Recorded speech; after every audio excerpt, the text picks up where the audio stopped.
로마서 8장 14절부터 17절까지 말씀 우리가 함께 합독하겠습니다. 로마서 8장 14절부터 17절까지 말씀 우리 같이 읽겠습니다.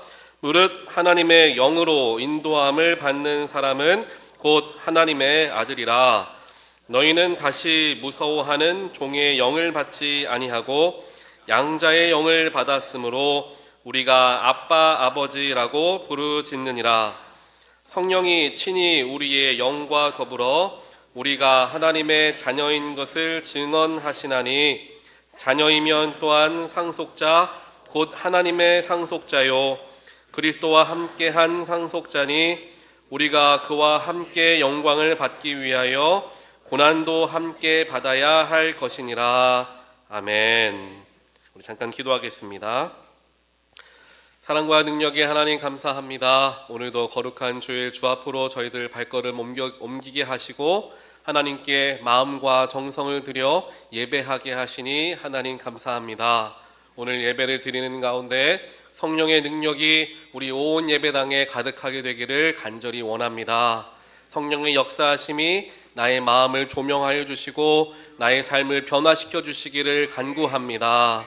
우리 이 자리에 엎드려 고개를 숙이며 하나님 말씀을 받는 모든 백성들 가운데 주님께서 축복하시고 특별하게 성령으로 붙들어 주시어 잠들어 있던 우리의 영혼이 깨어지게 하시고 주님께 온전하게 쓰임받고 영광 돌리는 하나님의 귀한 자녀들 될 수 있도록 하나님 이 시간 저희들 가운데 함께하여 주시옵소서. 거룩하신 하나님 말씀을 대합니다. 우리 마음에 있는 모든 더러운 죄악들, 근심 걱정 염려들 다 십자가에 내려놓고 말씀으로 체험받아 평안을 누리는 우리 모두 되게 하여 주시옵소서. 이 모든 말씀 예수 그리스도 이름으로 간절히 기도합니다. 아멘. 오늘은 로마서 8장 말씀을 보면서 성령에 대해서 조금 더 깊이 있게 생각해 보길 원합니다. 오늘은 6월 첫 번째 주일이기도 하지만 성령 강림절 후 두 번째 주일로 오늘 예배를 우리가 기념하기도 합니다. 그래서 성령 강림절부터 우리가 성령의 능력에 대해서, 성령님께서 어떻게 역사하시는가에 대해서 쭉 살펴보고 있는 중에 있습니다. 오늘은 어떠한 성령님께서 어떤 일을 하시는 분이신지 다른 한 면모를 볼 텐데요. 그 면모는 뭐냐? 바로 종이 아닌 하나님의 자녀로서 증명해 주시는, 즉 증인이 되어 주시는 성령에 대해서 우리가 한번 살펴보기를 원합니다. 우리가 삶을 살아가다 보면은 염려와 근심이 하나도 없이 살아가는 분 아마 아무도 없을 거예요. 혹시 여기 앉아 계신 분 중에 염려가 나는 하나도 없다, 난 늘 평안합니다 하시는 분 한번 계실까요? 아마 많지 않으실 거예요. 없으실 것 같아요. 지금은 뭐 그럴 수 있지만 어느 순간에는 염려와 근심이 찾아올 때가 있겠죠. 그런데 우리 한번 잘 생각해 봅시다. 여러분들은 누구를 믿는 사람들이십니까? 하나님, 예수님을 믿는 분들이시죠. 그리고 예수님과 하나님을 믿는 사람들에게는 어떻게 하신다고 하셨어요? 하나님이 늘 여러분들과 함께 하신다 약속하셨어요. 하나님이 여러분과 항상 함께 하시면 여러분들의 마음의 상태가 어때야 할까요? 평화가 있어야 되고, 감사가 있어야 되고, 기쁨이 있어야 되겠죠. 그런데 나는 하나님 믿는 사람인데 왜 염려가 더 크게 앞서고 왜 근심이 있을까? 감사와 기쁨은 왜 사라져 갈까라는 질문들을 우리가 안 할 수가 없다라는 겁니다. 하나님을 믿는 사람들이지만 지금 내 영의 상태는 여기 앉아 계신 모든 분들이 다 다르실 거예요. 그렇기 때문에 우리가 하나님 믿는 사람이라는 공통점을 갖고 있는 건 분명한 사실이지만 내 마음 가운데 하나님을 온전하게 모시고 살아가느냐, 아니면 여전히 내가 주인된 삶을 살아가느냐, 여기에 큰 차이가 날 수 있고, 이것 때문에 평안보다는 염려와 근심, 기쁨보다는 불평이 나올 수가 있다는 겁니다. 그럼 이거를 반대로 생각해 보면 금방 쉽게 우리가 답을 찾을 수가 있어요. 그러면 여러분들에게 근심과 염려를 주는 원인은 무엇일까요? 자녀들이 마음대로 잘 성장하지 못해서, 아니면 내 건강이 약해서, 혹은 내 일이 내가 생각하는 것처럼 이루어지지 않아서 염려와 근심이 찾아오는 걸까요? 아니겠죠.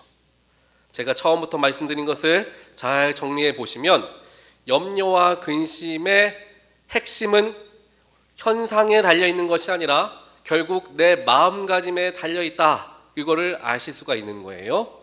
그렇기에 비록 고난의 길을 걸어간다 할지라도 내 안에 예수님께서 온전하게 주인 되시는 삶을 내가 살아간다면 그 고난 속에서도 감사할 수 있게 된다라는 게 성경에서 저와 여러분에게 지속적으로 가르쳐 주시는 말씀입니다.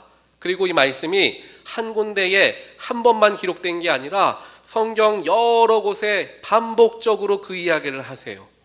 예수님이 예수님의 12 제자들에게 반복적으로 가르쳐 주시는 게 바로 이거라는 거죠. 반복하시는 이유는 뭡니까? 당연히 중요하니까. 또 반복하는 이유가 뭡니까? 잘 실수하니까 반복을 하는 거예요. 제 아이들 보면은 남자아이들이라서 말을 잘 듣지 못할 때가 있어요. 어디 가서 뭘 가져와라, 뭘 챙겨와라 하면은 꼭 놓고 옵니다. 그래서 중요한 것을 잊어버리지 않게 하기 위해서 아침에 눈을 뜨면 얘기하고요, 밥 먹을 때 얘기하고요, 아이들 가방 챙겨주면서 얘기하고 학교 내보내면서 얘기를 해줘야 돼요. 그렇게 4-5번을 얘기해도 놓고 오는 아이들이 바로 남자 어린아이들이죠. 그런데 우리도 마찬가지라는 거예요.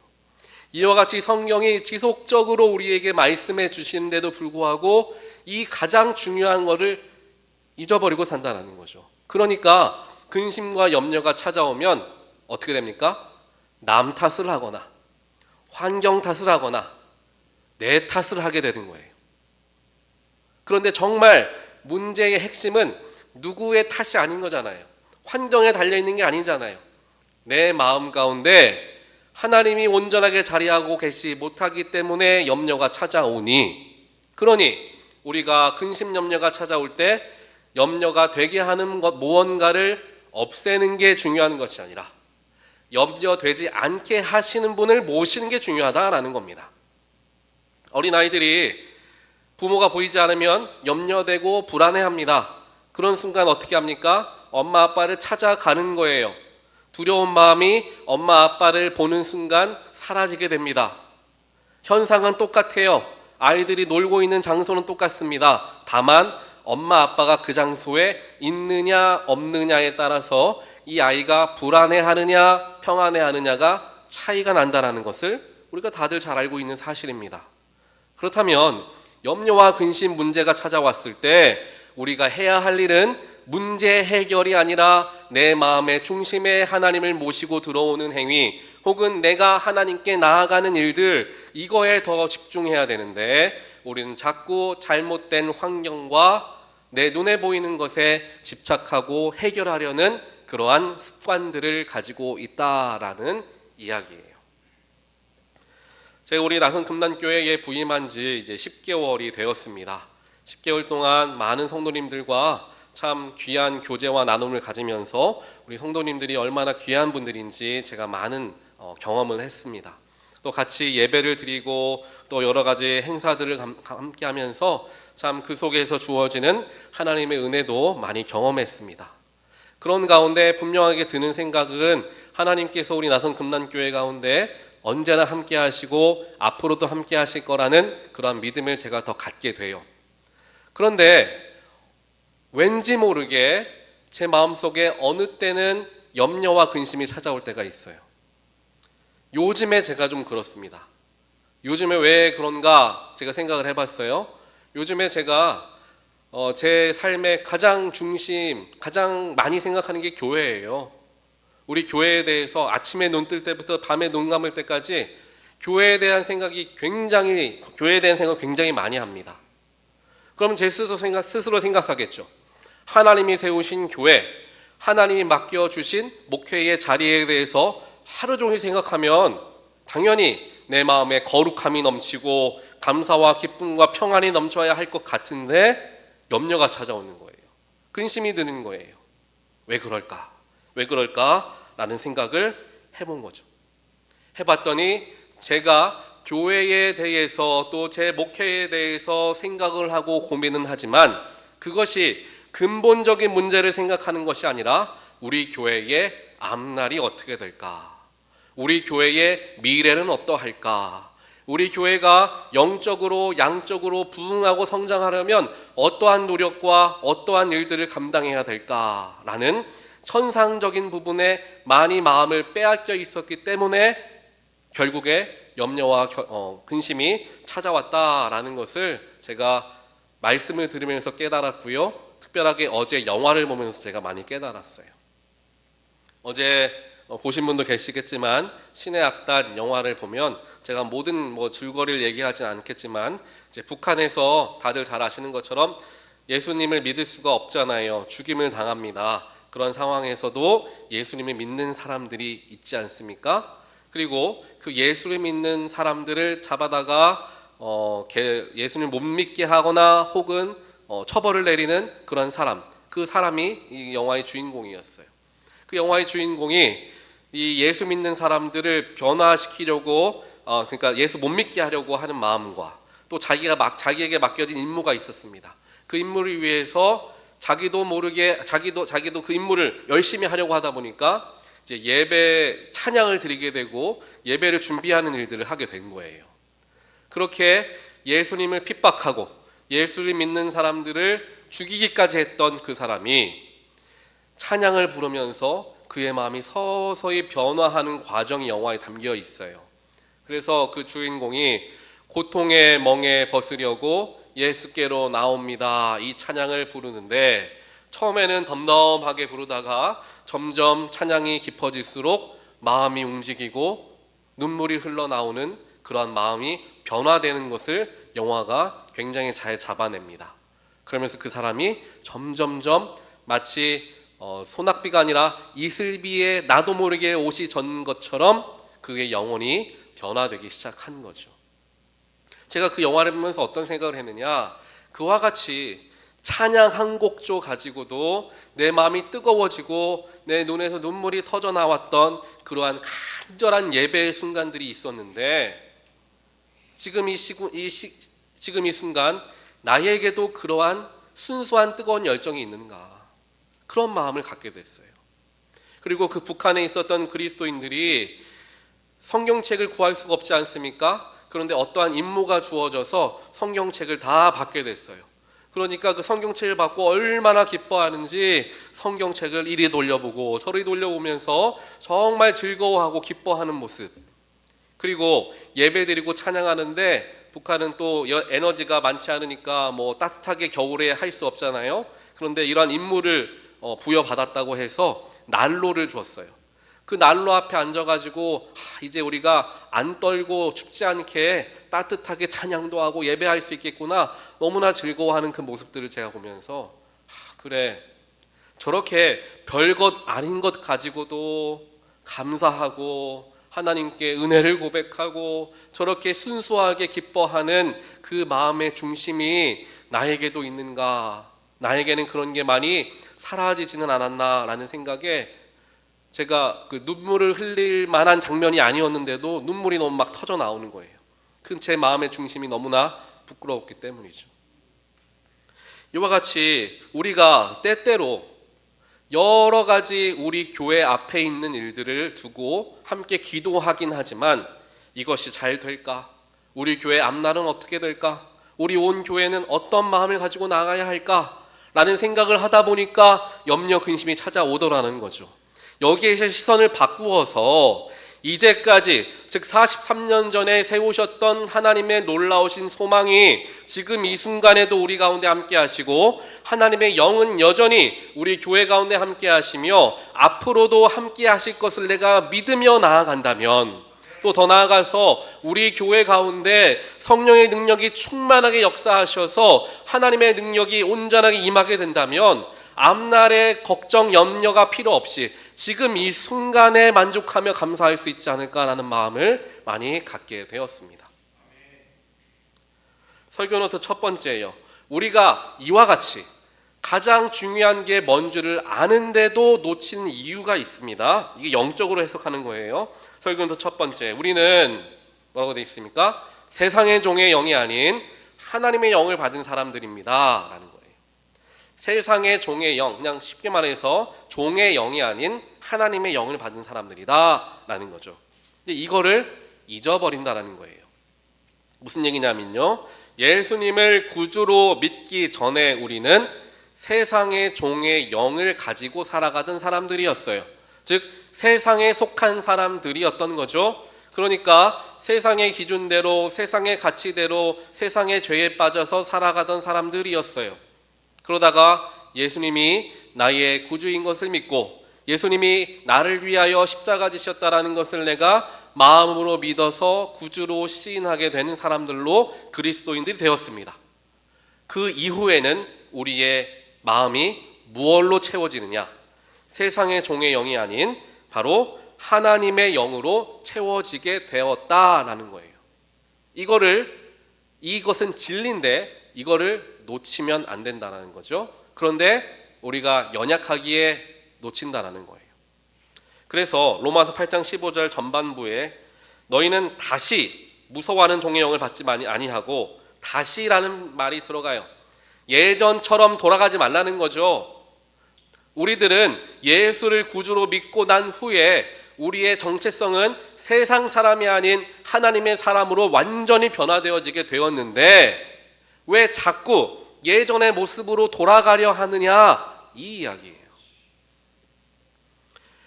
예전의 모습으로 돌아가는 모습이 뭐냐면 근심, 걱정, 염려죠. 상황과 결과에 사로잡혀서 근심과 염려가 내 마음에 가득 채워지는 상태, 그게 예전에 세상의 종노릇 할 때의 우리의 모습입니다. 그때에 나타나는 현상이에요. 하지만 우리 모두가 하나님의 자녀가 되었기 때문에 근심 걱정할 것이 아니라 나와 함께 하시는 하나님 때문에 감사와 기쁨을 누리며 살아가야 한다라는 걸 아는데 놓친다라는 거죠. 종의 영이라는 단어를 헬라어로 보면은 둘레이아라고 표현합니다. 둘레이아라는 단어는 노예 상태에 있는 이란 뜻이에요. 노예 상태에 있다. 그리고 그와 더불어 외부 상황에 따라 흔들리는 상태를 얘기해요. 뭐에 흔들린다고요? 외부 상황에 따라. 내 주변에 있는 일들 때문에, 어떤 사람들 때문에, 내 환경 때문에 내 마음이 요동하는 상태, 그게 바로 노예의 상태다라고 얘기합니다. 즉 상황에 내 마음이 휘둘리고 상황 때문에 내 마음에 근심이 찾아오고 내 옆에 있는 여러 사람들 때문에 내 마음이 무너지고, 그런 상태는 결국 노예의 상태이다.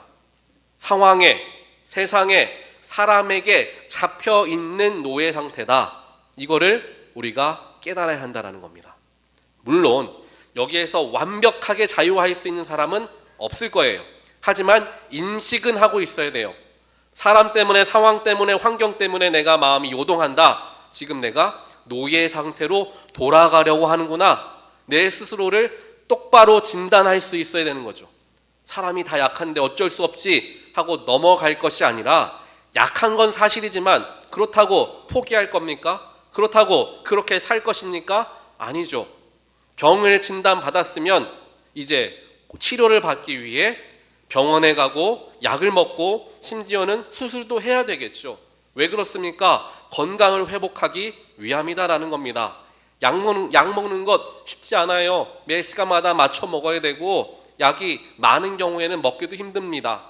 수술 받는 것은 뭐 안 할 것도 없을 겁니다. 많은 준비를 해야 되고, 수술 부위를 잘라내는 것 때문에 내 몸의 다른 부분까지 영향을 미칠 수 있는 그런 결단의 자리죠. 하지만 왜 그 모든 것을 희생하면서까지 결단을 내립니까? 건강을 회복하기 위해서죠. 이걸 지금 수술해내지 않으면, 이 불편을 지금 감수하지 않으면 나중에는 돌이킬 수 없다라는 것을 알기 때문에 감수하는 거잖아요. 영적인 것도 마찬가지라는 것입니다. 내 마음이 지금 노예 상태로 돌아가고 있는 상황, 세상의 종노릇하는 옛 모습으로 돌아가려는 것을 내가 인식했다면 과감하게 잘라내야 하는 결단이 우리에게 있어야 한다는 것입니다. 어쩔 수 없지. 내가 지금 상황이 이런데, 내가 지금 불편한데 핑계만 대면 그 자리에서 벗어날 수 없습니다. 벗어나려면 일어나야죠. 일어나려면 결단이 있어야 됩니다. 앉아있으면 편해요. 앉아있으면 눕고 싶습니다. 눕고 있으면 일어나기 싫죠, 당연히. 하지만 그것이 싫어서 계속 그 자리에 누워있는 것을 선택할 것이냐, 아니면 힘들어도 내가 한번 일어나서 다른 자리로 나아갈 것이냐, 이 결단이 우리에게 필요하다라는 겁니다. 그 첫 번째 단계가 지금 내 영의 상태가 어찌한가를 바라보는 거죠. 그래서 제가 쉽게 말씀드립니다. 종의 영에 속해 있을 때 우리에게 나타나는 현상, 첫 번째로는 기도를 했는데 응답이 없으면 하나님이 외면하시는 것 같다. 하나님이 나를 사랑하시지 않는 것처럼 여겨지고 답답함이 찾아온다 라고 한다면 우리의 영이 세상에 좀 더 가까운 거예요. 또 하나는 일이 잘 풀리고 삶이 형통한 것 같으면 신앙이 막 살아나고, 삶에 문제가 생기고 어려움이 찾아오면 기도조차 안 된다 하면 세상에 가까운 거예요. 지금 마지막 제일 중요합니다. 상황이 신앙 판단의 기준이 된다면 나는 세상에 가까워 있는 거예요. 상황이 내 신앙의 판단 기준이 된다면, 하나님이 기준이 아니라 상황과 환경, 사람과 모든 그런 것들이, 여건들이 내 신앙의 판단 기준이 된다면 이것은 종의 영을 가진 사람의 모습이다라는 거죠. 성경에서 이스라엘 백성들이 그런 모습을 똑같이 보입니다. 이제 이 애굽에서 종노릇하던 백성들을 하나님께서 구원하셔서 출애굽 시켜주시고 이제 약속의 땅인 가나안 땅까지 내가 너희를 인도하리라 약속하시며, 가장 큰 기적이죠. 홍해를 갈라서 홍해를 건너게 하시는 기적을 일으켜 주셨어요. 얼마나 하나님께서 그들에게 가까이에서 증명해 주셨습니까? 내가 너와 함께한다. 나는 바다까지도 가르는 능력을 가진 하나님이다 라는 것을 정말 잘 보여주셨습니다. 그런데 그 홍해 사건이 있고 나서 곧바로 어떤 일이 일어나느냐? 하나님은 살아계신다. 하나님이 우리와 함께 하시니 가나안 땅까지 우리 쉽게 들어가겠다. 이래야지 정상인데 이스라엘 백성들은 그것이 아니라 내가 지금 먹을 것이 없고 마실 물이 없는데 가나안 땅을 어떻게 갑니까? 우리 여기서 다 굶어 죽습니다. 차라리 애굽에 남아 있었다라고 한다면 주인들이 먹던 고기라도 좀 얻어 먹을 수 있고 마실 물이라도 풍족했는데 지금 우리의 상태는 무엇입니까? 이렇게 하나님께 따져 묻는 이스라엘 백성들의 모습을 본다라는 거예요. 그때 우리가 잘 생각해 봅시다. 그 순간에 하나님이 이스라엘 백성들과 함께 계시지 않으셨습니까? 아니죠. 어느 때보다 가장 가까이 계셨었던 바로 그 순간이었어요. 그런데 하나님이 그들과 함께 계심에도 불구하고 이스라엘 백성들은 무슨 생각합니까? 옛날 생각하는 거예요. 옛날에 더 고기도 먹고 음식도 먹고 물도 마시고 때로는 포도주도 마셨는데 지금은 하나도 하지 못하여 힘들구나. 내 형편과 내 상황, 눈에 보여지는 것에만 집중하고 있었던 겁니다. 자신들은 이미 하나님 안에서 하나님 자녀로서 정체성이 변화되어졌는데 세상이 주는 유익과 즐거움을 생각하며 그때는 이런 것도 했는데, 그때는 이렇게 자유롭게 살았는데 라고 말하며 그때에 돌아가고 싶은 생각을 한다. 이게 바로 하나님의 자녀의, 즉 양자의 영을 받았지만 세상의 종의 영에 잡힌 사람으로서의 모습으로 돌아가려는 사람들의 모습이 된다라는 거죠. 사도 바울이 로마서 8장에서 바로 그와 같은 부분을 짚어주고 있는 것입니다. 그 뒤에 우리가 로마서 8장 15절 후반부를 보면은 이제 하나님께서 우리를 양자의 영을 우리에게 허락하여 주셨다라고 이야기해요. 즉 세상의 종의 영이 아닌 양자의 영, 조금 쉽게 얘기해서 종 노릇하는 영이 아닌 하나님의 자녀로서의 영을 주셨다라는 거죠. 하나님의 양자의 영이라는 단어를 헬라어로는 휘오테시아라고 얘기하는데요. 이 단어는 입양하다 자녀로 삼다라는 거. 입양하다 자녀로 삼다. 입양을 하면 이전에 있었던 모든 것이 다 새롭게 변화되어지고 새로운 가족 구성원 안으로 들어가게 됩니다. 로마 시대는 그랬어요. 그 당시에 만약에 그 사람에게 빚이 있었다고 하더라도 입양을 받게 되면 그 빚이 탕감을 받게 되는 거죠. 그리고 예전에 속했던 내가 아니라 이제 나의 입양하신 나의 아버지의 직접적인 상속자가 되는 겁니다. 즉 과거의 신분이 완전하게 지워지고 새로운 정체성이 부여된다. 그게 양자의 영이라는 단어에 담겨져 있는 뜻이라는 거죠. 그와 더불어서 이제 아빠 아버지다라고 부를 수 있게 된다라는 것을 15절 마지막 부분에 이야기하죠. 양자의 영을 받았으므로, 즉 하나님께서 우리를 양아들과 양딸로 삼아 주셨기 때문에 그 순간부터 우리는 하나님을 아빠 아버지라고 부를 수 있게 된다라는 거예요. 여기에서 우리가 종과 하나님의 자녀의 차이를 생각해 볼 수 있습니다. 종은 어떻습니까? 뭔가 결과를 가지고 주인 앞에 나가야 돼요. 주인에게 혼나기도 하고 심판을 받기도 합니다. 빈손으로는 주인 앞에 갈 수가 없는 것이 종이 가지고 있는 한계입니다.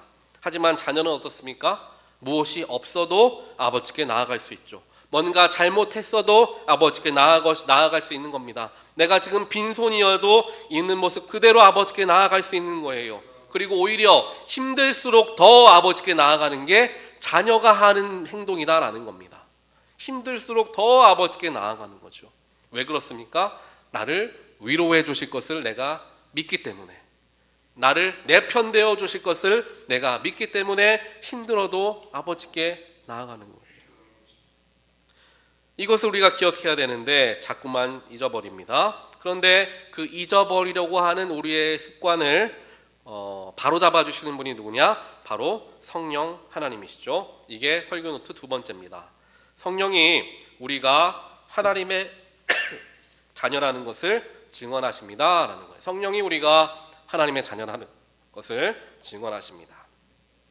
로마서 8장 16절 보면 이렇게 기록합니다. 성령이 친히 우리의 영과 더불어 우리가 하나님의 자녀인 것을 증언하신다.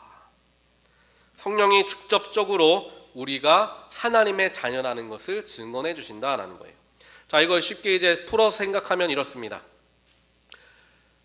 우리는 이미 하나님의 자녀인데 자꾸만 현상과 결과와 눈에 보여지는 것에 마음을 빼앗겨서 하나님 자녀라는 것을 잊어버리고 세상 사람들처럼 살아가고 있습니다. 그런데 그러한 상황 속에서 나에게 너는 하나님의 아들이야, 하나님의 딸이야 라고 말씀해 주시는 분이 바로 성령이라는 거죠. 죄송합니다. 그래서 우리가 세상으로 자꾸만 마음을 빼앗기려 할 때 내가 빼앗기지 말아야지, 내가 조심해야지, 내가 더 열심히 신앙생활 해야지, 내가 뭔가 잘해봐야지 라고 한다고 회복되기가 어려워요. 왜냐하면 우리는 모두가 연약하기 때문이죠. 이것마저도 내가 하는 게 아니라는 거예요. 내가 세상 사람이 아니라 하나님 사람이다 라는 것을 스스로 인지하는 것 자체도 내가 할 수 없는 일이에요. 누가 하십니까? 성령님이 하신다라는 거죠. 그렇다면 답이 나옵니다. 자꾸만 내가 근심이 찾아오고 염려가 찾아오고 세상의 종노릇하는 것처럼 예전의 삶으로 돌아가려 할 때 내가 해야 할 것은 성령 하나님을 내 안에 모시는 일, 성령 충만에 더 마음을 쏟는 일이 된다라는 것입니다. 여기에 나의 삶에 대한 해답, 우리 가정에 대한, 우리 교회에 대한 해답이 나옵니다. 앞을 향하여 나아가는 그 모든 과정 속에서 내가 반드시 해야 하고 준비해야 될 것 있을 것입니다. 하지만 가장 중요한 것은 내 안에, 우리 가정 안에, 우리 교회 안에 성령 충만함을 사모하는 게 제일 중요합니다. 이거를 놓친 채 다른 것만 집중하다 보면은 결국에는 껍데기만 남을 수밖에 없다라는 거죠. 보기에는 좋아 보일지 모르지만 속이 비어 있을 수밖에 없다라는 것입니다. 그렇기에 우리가 같이 어찌 보면 더 중요하게 여겨야 하는 것은 내 안에 성령님을 모시고 들어오는 것, 성령님이 나의 삶을 주장하도록 나의 자아를 내어드리는 것, 나의 삶의 주인은 성령이십니다라는 고백을 드리며 살아가는 것, 이게 가장 중요하고도 가장 핵심이 되는 겁니다. 그래서 제가 얼마 전부터 우리 교회를 향한 하나님의 뜻을 함께 기도하자라고 여러분들께 부탁을 드리고 3년, 5년, 10년 뒤에 우리의 교회의 모습에 대해서 함께 고민해보며 기도하자라고 말씀을 드리면서 그것보다 어찌 보면 조금 더 강조했던 게 무엇이었습니까? 여러분들 예배에 여러분들 적극적으로 참여해 주시길 바랍니다. 기도의 자리에, 찬양의 자리에 여러분 모여주시길 바랍니다. 우리 교회에 성령께서 온전하게 임하시기를 간구해 주시길 바랍니다 라는 기도의 부탁을 드리는 게 바로 그와 같은 이유입니다. 그래서 우리 교회가 앞으로 나아가는 그 모든 과정 속에서 가장 집중하는 것은 예배와, 또 제가 이제 얼마 뒤에 교회 비전에서 조금 더 구체적으로 얘기할 기회가 있을 때 여러분들에게 말씀드리겠지만, 예배와 제자훈련 그리고 선교, 이 세 가지에 우리 교회가 더 많은 힘을 쏟으려고 합니다. 그 중에서 예배와 제자훈련에 80%의 에너지를 쏟고 선교에 20%의 에너지를 쏟으려고 합니다. 이것을 놓고 좀 구체적으로 우리가 함께 기도하며 고민해야 될 부분이 분명히 있겠지만, 큰 틀 안에서는 이렇게 우리 교회가 3년 5년을 바라보려고 합니다. 여러분들 그런 마음을 가지고 함께 기도해 주시길 바라요. 자, 설교노트 세 번째, 이건 거의 마지막 부분이니까요, 제가 간단하게 언급하겠습니다. 세 번째, 하나님은 고난의 길을 통하여서 우리를 영광의 자리로 인도하신다라고 하는 거예요. 17절 말씀이죠. 우리가 그와 함께 영광을 받기 위하여 고난도 함께 받아야 할 것이다 라고 얘기해요. 영광을 받기 위해서 고난이 필요하다라는 겁니다. 때때로 우리의 삶에는 고난이 찾아옵니다. 하지만 그 고난이 나를 무너뜨리는 자리가 아니라 오히려 나를 세우는 자리, 성장시키는 자리로 쓰임받는 자리, 그 고난은 하나님이 주신 고난이에요. 즉 나의 삶이 성장되어지고 나의 영혼이 하나님께 더 가까이 나아가기 위해서 어쩔 수 없이 필요한 고난의 과정들이 있다는 것입니다. 근데 말이 고난이라는 단어를 쓰니까 우리가 부정적으로 느껴질 수 있겠지만요, 훈련이라 생각하면 조금 더 편하실 거예요. 예를 들면 올림픽 선수가 경기에 임하기 전에 얼마나 많은 훈련을 쌓아가겠습니까? 그러다가 경기에 임하게 되고 그 훈련을 열심히 했을 때에 상도 받게 되는 것이겠죠. 마찬가지입니다. 우리에게 하나님의 모습을, 형상을 회복하고 하나님의 뜻을 온전하게 이루는 나의 삶, 가정, 교회가 되기 위해서는 훈련들이 필요한데, 그 훈련의 과정들은 당연히 고난처럼 여겨질 수 있다는 거죠. 땀 흘려야 하고, 싫은데 해야 하고, 피곤한데 일어나야 하며, 나의 것을 희생해야 되는 순간들이 자꾸만 찾아오는데, 그것을 이겨낸 사람들이 마지막 경기에서 승리할 수 있게 된다는 것, 우리가 상식적으로 아는 부분입니다. 우리의 영도 마찬가지라는 거예요. 우리의 교회와 가정도 마찬가지로 바라볼 수 있다라는 거죠. 즉 하나님의 영광의 자리에 이르기까지 가기 위해서 우리가 감당해야 할 나의 십자가, 나의 고난이 있음을 오늘 성경은 우리에게 말씀해 주시는 거예요. 오늘 말씀을 이제 정리하겠습니다. 결국에 우리는 이미 하나님의 자녀인데, 그 자녀라는 사실을 잊게 만들어서 세상 사람처럼 살아가게 된 상태를 저와 여러분이 살아가고 있을 수 있어요. 그 증거는 무엇입니까? 현상과 환경에 좌지우지되고 근심과 염려가 더 많은 자리를 내 마음을 차지하고 있는 상태, 그 상태가 하나님 자녀 상태가 아니라 세상 종들의 상태가 되겠죠. 하지만 그런 상태에서 주님은 우리를 외면하지 않으시고 성령을 보내주셔서 성령으로 끊임없이 증거해 주십니다. 무엇을 증거해 주십니까? 나는, 저와 여러분은 하나님의 자녀다라는 거죠. 그리고 그 자녀에게 상속되어진 하나님의 영광이 있는데, 그 영광의 길에 다다를 때까지 우리가 감당해야 될 고난이 있지만, 그 고난마저도 영광이, 나중에 얻게 될 영광이 너무나 크기 때문에 감사함으로 감당할 수 있는, 감당할 만한 고난을 하나님 주시니, 그 고난 속에서도 감사함과 기쁨을 잊지 않는 우리가 되기를 주님은 원하신다라는 거예요. 사랑하는 성도 여러분, 여러분 마음속에 혹시 두려움과 염려, 근심이 근심되는 마음이 있으신 분들 계십니까? 여러분들 자리 속에서, 그 자리에서 상처가 되고 어려워서 어찌할 바를 모르는 분들이 혹시 계십니까? 바로 그때 하나님을 바라보길 원합니다. 나의 아버지가 되시는, 나의 아빠가 되시는 하나님을 부르시는 저와 여러분 되시기를 주님의 이름으로 간절히 축원드립니다. 내가 힘들어서 일어나지 못하는 순간에서라도 주님은 우리에게 찾아오셔서 내 손을 붙들어 주실 겁니다. 마치 갈멜산의 전투에서 놀랍게 승리했지만 이세벨의 협박에 의해서 마음이 완전히 무너져 내렸던 엘리야의 심정, 그 심정에서 하나님, 내가 차라리 죽는 게 낫겠습니다 라고 말하는 엘리야에게 하나님은 네가 어떻게 그런 말을 할 수가 있냐, 믿음 없는 자여 라고 책망하시지 않고 하나님의 사람 천사를 보내셔서 그에게 먹을 음식을 허락하여 주시며 기운을 차리게 해주십니다. 그 다음에 위로해 주시죠. 이곳은 네가 있을 자리가 아니다. 삶을 포기하는 그 자리, 네가 있을 자리가 아니다. 나와 함께 일어나 내가 너에게 보여주길 원하는 영광의 자리에 함께 나가자. 하나님이 그를 붙들어 주시고 인도해 주신다라는 거예요. 그와 같은 놀라운 하나님을 만나게 되는 모든 분들 되시기를 주님의 이름으로 간절히 축원드립니다. 그 하나님이 여러분의 삶을 붙들어 주시고 가정을 붙들어 주시며 무엇보다 우리 사랑하는 나성금란교회를 붙들어 주실 것을 믿습니다. 하나님께 모든 걸 맡긴 채 하나님께 집중하고 성령을 간구하는 저와 여러분 되시기를 다시 한번 주님의 이름으로 간절히 축원드립니다. 우리 시간 함께 찬양하길 원합니다. 우리 하나님의 사랑을 주만 바라볼지다. 우리 이 찬양 함께 하시면서 하나님, 세상에 속한 사람이 아니라 나는 하나님 자녀이니 주님만 바라보겠습니다 라는 마음으로 함께 찬양하도록 하겠습니다.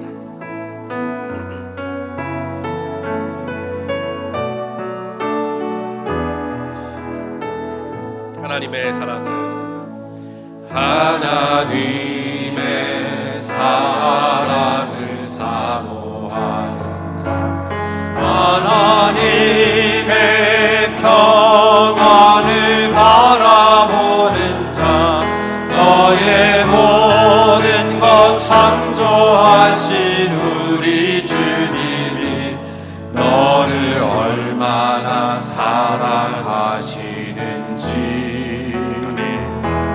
하나님께 찬양과 경배하는 자, 하나님의 선하심을 닮아가는 자, 너의 모든 것 창조하신 우리 주님이 너를 자녀 삼으셨네. 아멘. 하나님 사랑의 눈으로 너를 어느 때나 바라보시고 하나님 인자한 그로서 언제나 너에게 기울이시니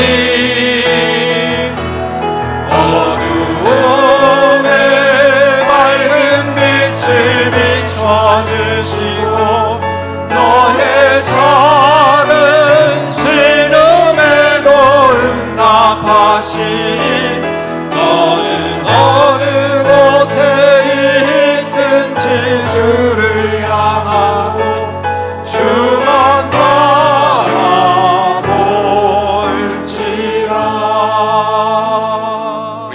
우리 시간이 좀 많이 됐긴 했지만요, 1분만 함께 통성으로 기도하기 원합니다. 하나님, 세상 무엇이 내 마음을 빼앗으려 한다 할지라도 나는 하나님의 자녀라는 사실은 결코 변하지 않음을 내가 믿습니다.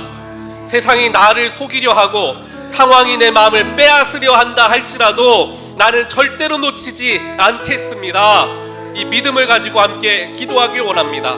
또한 하나님, 내가 그렇게 살아가기 위해서 내 삶에 성령이 충만하길 원합니다. 하나님, 우리가 또한 우리 나성금란교회가 앞으로 나아가는 모든 과정들이 염려되고 근심될 수 있지만 그럼에도 불구하고 하나님 우리 교회와 함께 하신 것을 믿으며 성령 충만함을 간구하며 나아가길 원합니다. 우리 이 시간 주여 한번 크게 외치시고 합심하여 기도하겠습니다. 주여 하나님 감사합니다. 온 성도에게 성령의 능력을 허락하여 주시오.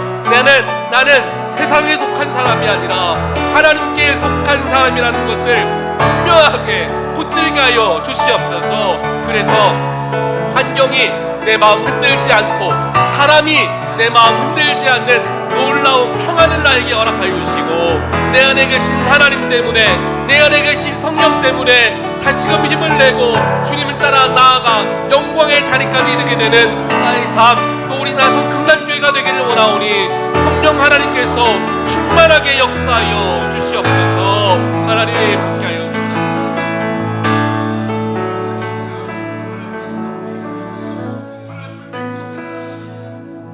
하나님 감사합니다. 오늘도 우리에게 성령의 능력을 허락하여 주시고 성령을 사모하는 마음 허락하여 주시니 하나님 감사합니다. 우리가 흔들릴 때도 있었습니다. 근심이 찾아왔을 때도 있었습니다. 약해져서 넘어져 있었을 때도 있었습니다. 하지만 주님은 우리를 책망하거나 원망하지 않으시고 우리를 오히려 찾아와 주시고 힘주시고 위로하시며 우리에게 새로운 길로 함께 나아가자 일으켜 세우시는 분이심을 만나게 하여 주시니 하나님 감사합니다. 소망이 끄는 것 같은 내 삶 가운데 찾아오신 하나님,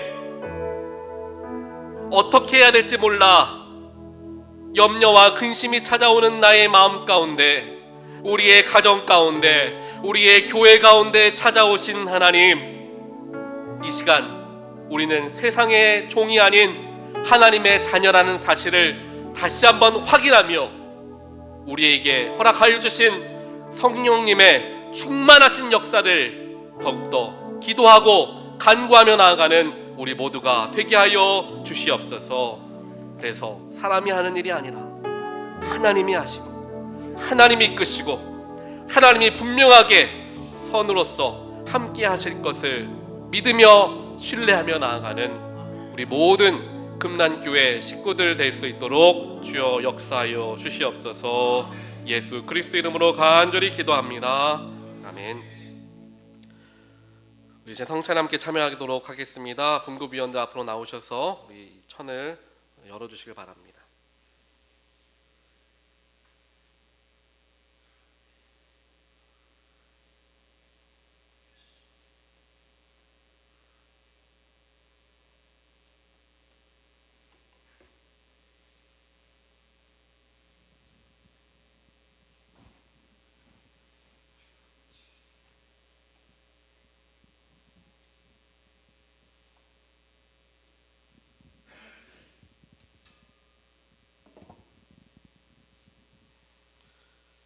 성찬에 참여하겠습니다. 우리 주 예수 그리스도께서는 주님을 사랑하며 죄를 진정으로 회개하며 이웃과 평화롭게 살기로 결심하는 모든 사람들을 성찬에 초대하십니다.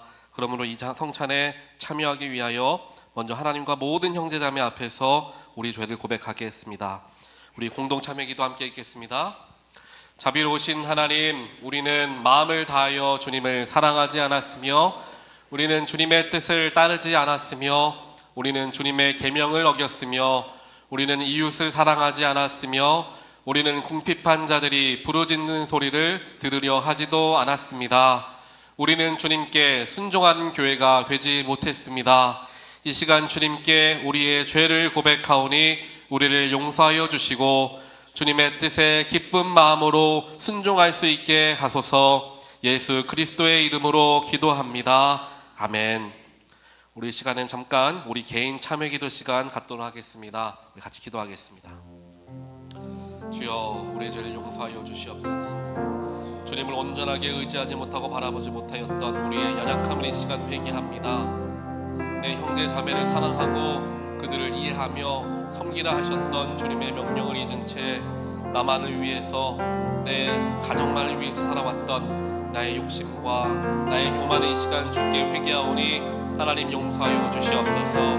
이 시간 성찬에 참여할 때에 내가 가진 모든 죄악들, 예수님의 몸과 예수님의 피로 말미암아 온전하게 정결케 됨을 경험하게 하시고 내 안에 다신 예수의 능력으로 다시금 힘을 내어서 세상을 나아가는 우리가 될 수 있도록 주여 축복하여 주시옵소서.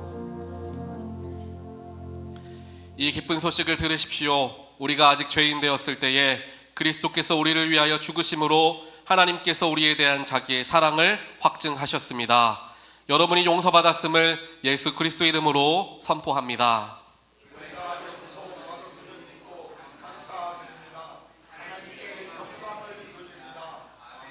우리 옆에 분들과 인사하겠습니다. 주님의 사랑과 평화가 함께하길 바랍니다. 우리 인사하겠습니다. 함께하길 바랍니다.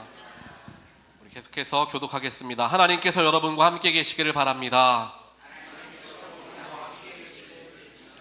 여러분의 마음을 하나님께 드리십시오.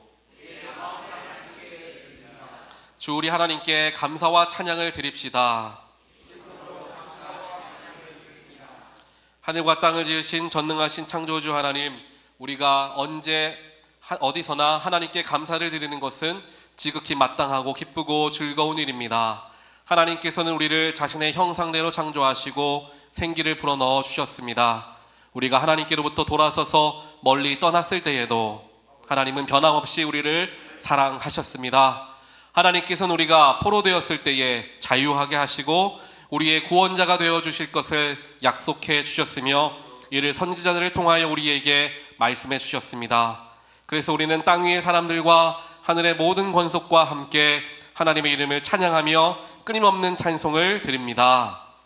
거룩 거룩 거룩 만군의 여호와여, 그의 영광이 온 땅에 충만하도다. 찬송하리로다. 주의 이름으로 오시는 이여, 가장 높은 곳에서 호산나. 예수께서 잡히시던 밤에 떡을 가지사 축사하시고 떼어 제자들에게 주며 말씀하시기를,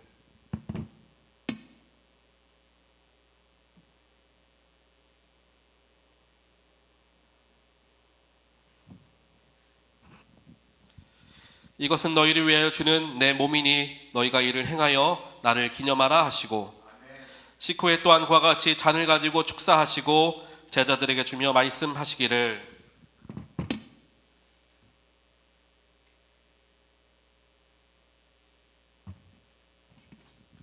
이 잔은 죄 사함을 얻게 하려고 많은 사람들의 죄를 위하여 흘리는 나의 새 언약의 피니 이것을 행하여 마실 때마다 나를 기념하라 하고 말씀하셨습니다.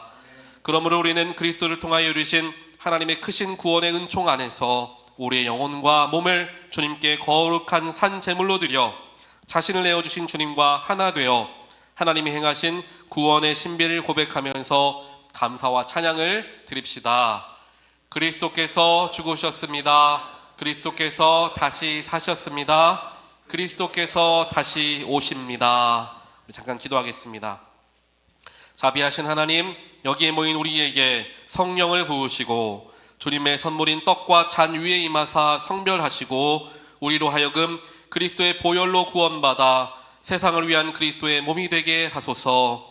성령으로 우리를 그리스도와 하나 되게 하시고 우리는 서로 하나 되게 하소서. 그리스도께서 최후의 승리자로 오실 때까지 우리가 온 세상을 위하여 사역하는데 하나 되게 하소서. 우리가 주님의 천국잔치의 즐거움에 참여하게 하소서. 예수 그리스도의 이름으로 기도합니다. 아멘. 제가 먼저 분급위원들께 성찬을 분급하도록 하겠습니다.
자리에서 일어나셔서 하나님께 봉헌하겠습니다.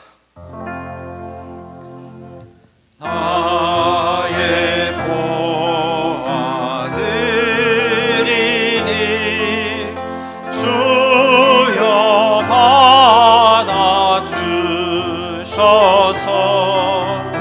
하늘나라 위하여 주 뜻대로 쓰소서. 아멘.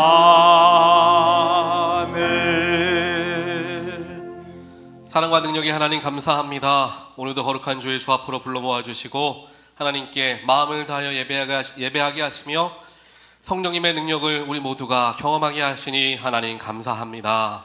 감사한 마음을 담아서 이 시간 하나님께 봉헌에 올려드립니다. 이 봉헌 속에 담겨있는 우리의 기도와 우리의 소망과 우리의 눈물을 주님 아십니다. 주님 들으시고 선하신 뜻 가운데 응답하여 주시옵소서.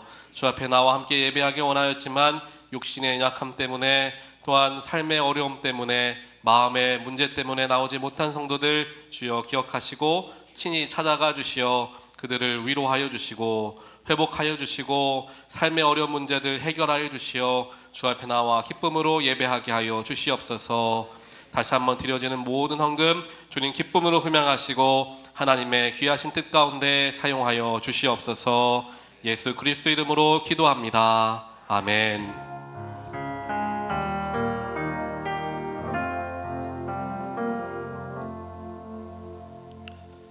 이제는 나를 위하여 십자가의 모든 고통을 감내하신 예수 그리스도의 한량없는 은혜와 세상 모든 만물을 창조하시고 우리를 창조하여 주시고 또한 우리를 자녀 삼아 주신 하나님 아버지의 크신 사랑하심과 지금도 우리와 함께 하시며 바른 길로 인도하시고 우리가 하나님의 자녀라는 것을 끊임없이 증언하여 주시는 성령 하나님의 감동 교통하심이 오늘 예배를 통하여 우리는 세상의 종의 영이 아닌 하나님의 양자의 영을 받은 사람들이며 그렇기에 눈에 보여지는 환경과 사람과 여건에 따라서 마음이 휘청이는 것이 아니라 내 안에 계신 하나님 때문에 평안함과 감사를 누려야 하는 것임을 다시 한번 깨닫고 돌아가는 하나님의 백성들 머리머리 위에 그들의 가정과 그들의 자녀와